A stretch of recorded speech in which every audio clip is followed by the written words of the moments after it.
Queridos alunos do segundo ano, tudo bem com vocês? Eu espero que sim, espero que estejam se resguardando, se cuidando nesse período. Mas vamos lá, nós não estamos de férias, nem eu nem vocês. E precisamos então dar continuidade ao nosso livro. E eu vou entrar com vocês no assunto do capítulo 4, que é basicamente a fotografia, certo? E para falar de fotografia, a primeira coisa que eu quero te dizer é como surgiu essa palavra. Essa palavra vem do grego, né? Que a palavra que a gente usa, na verdade, é a junção de duas palavras.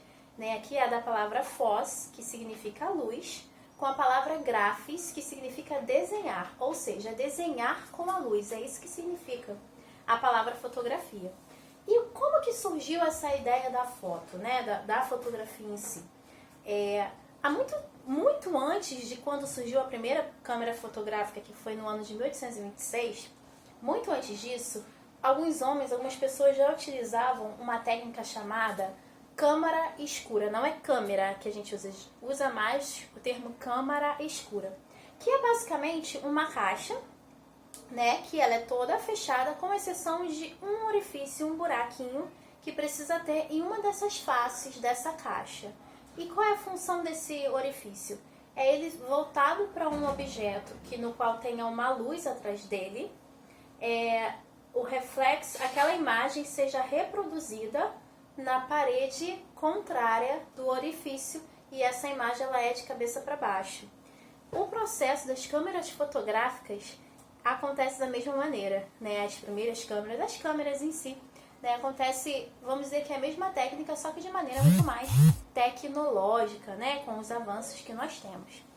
E aí, o cara que fez pela primeira vez uma câmera fotográfica, ele se chama Joseph Nicéphore Niepce. Ele é um francês, né? Existe uma pronúncia mais acertada do francês, but I speak English, not French, ok? Mas eu falo inglês, não francês. Mas enfim, esse Joseph Niepce, ele pegou essa técnica da câmara escura e juntou com a fotossensibilidade dos sais de prata para que pudesse se produzir, né, a foto mesmo, né, num papel especial para isso, né? E como eu falei, foi no ano de 1826. Depois ele teve um discípulo, né, que ainda avançou um pouco mais nessa tecnologia que ele usava, mas eu quero falar para vocês uma coisa bastante curiosa, né? Olha, esse cara inventou a câmera fotográfica, ele que ganhou os louros de ter inventado, em 1826. Contudo, em 1824, chegou aqui no Brasil um outro francês chamado Anthony Hercule Romuald de Florence, que ele utilizou uma técnica diferente para fazer foto, também ainda inspirado na câmera escura, só que ele usou uma chapa de vidro atrás e usou um papel sensibilizado pela impressão, né, por contato. E aí ele conseguiu produzir fotos aqui no Brasil, antes mesmo disso que estava acontecendo lá na França. Né? Se você for estudar mais aprofundadamente a história da fotografia, você vai perceber que em diversos lugares do mundo estavam tendo iniciativas desse tipo. É curioso isso, né? Porque o conhecimento da câmara escura, ele já estava, né, rodando, vamos dizer assim. Mas como não tinha globalização, não tinha internet, a comunicação fácil como tem hoje, né, eles desenvolveram técnicas diferentes em lugares diferentes, certo? E aí, um outro cara também que contribuiu muito para essa questão da fotografia é o inglês William Henry Fox Talbot. Esse homem, a contribuição dele foi o seguinte: ele inventou, né, desenvolveu um desenho fotogênico que é conhecido como caloptia. Esse desenho fotogênico, essa caloptia, ela produzia uma espécie de negativo, o que possibilitou que tivessem cópias de foto, né? O que antes era feito só uma vez, né? Era uma imagem única. Agora, com a criação do negativo, foi possível ter essa reprodução. Isso depois serviu muito para a questão da imprensa, né? Da divulgação dos jornais e imagens que eles queriam produzir naquele período, certo? E hoje, né? Quais são as áreas de atuação da fotografia? São inúmeras, né? A gente conhece, vamos lá, vou citar aqui aquele que fotografa eventos, tem aquelas pessoas que são contratadas para fotografar casamentos, aniversários, né?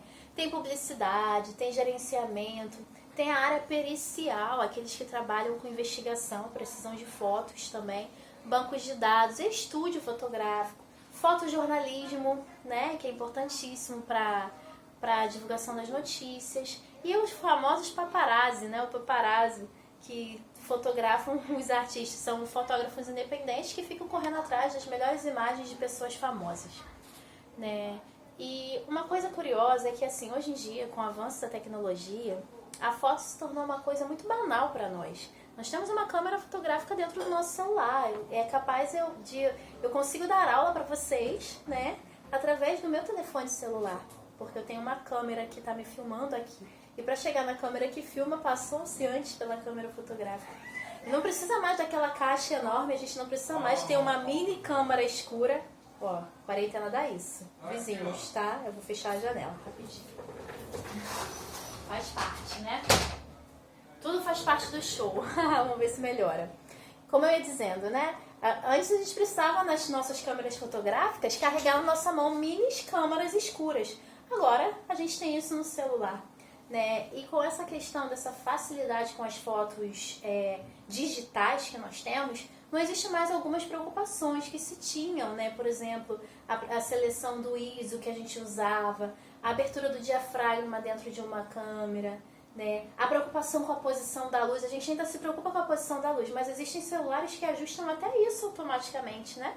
Então a profissão fotógrafo, ela está tendo que dar meio que uma reinventada, né? Os de antigamente talvez não se adaptariam a isso, né? Eu conheci um senhor que tinha orgulho de ser fotógrafo, mas ele era daquele tempo, daquela coisinha vermelha de ficar sacudindo assim para secar, pendurar nos varais, sabe? E ele dizia, quando já tinha começado, né, as fotos digitais, que isso era um sacrilégio, né, e tudo, ele já é falecido, né? Mas as pessoas que fazem parte da fotografia precisam viver dentro dessa realidade virtual, senão hoje não sobrevive mais, não é verdade?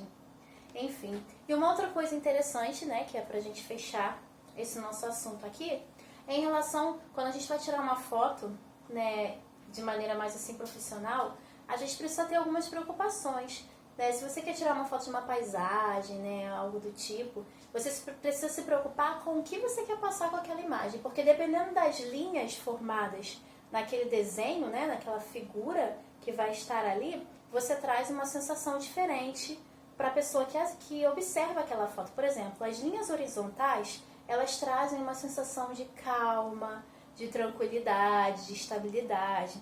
As linhas verticais, elas querem transmitir grandiosidade, né? Aquela coisa assim ampla, né? Lugares altos. E as curvas, ou então diagonais, elas tendem a direcionar os nossos olhos. Preste atenção. Se você vê uma foto em que nela é desenhado um caminho sinuoso, seus olhos vão acompanhar aquele caminho para ver onde chega. E se não chegar em lugar nenhum, você imagina como deve ser, né? São coisas que a nossa mente faz, né? E nas artes visuais nós precisamos ter atenção a esses detalhes, que o que nós vemos refletem naquilo que a gente sente, né? Então nos conduzem a algum tipo de sentimento. Enfim, queridos, essa é a nossa aula, né, do capítulo 4. Eu peço que você leia o capítulo 4. Eu vou enviar para vocês um questionário para ajudar nesse estudo, nessa leitura, tá? Vai estar anexado lá ao Tule.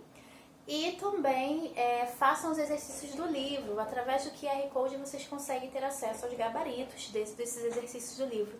Não percam a oportunidade de estudar, queridos. Não estamos de férias. E quando a gente voltar, vamos voltar da onde nós paramos aqui, nas nossas aulas virtuais, certo? A Thaís vai explicar para vocês a respeito dos assuntos dos capítulos 5 e 6. E eu vou enviar para vocês exercícios desses 3 capítulos, do capítulo 4, do 5 e do 6. Pratiquem, estudem. Deus abençoe vocês infinitamente e proteja a família de vocês também. Abraço grande.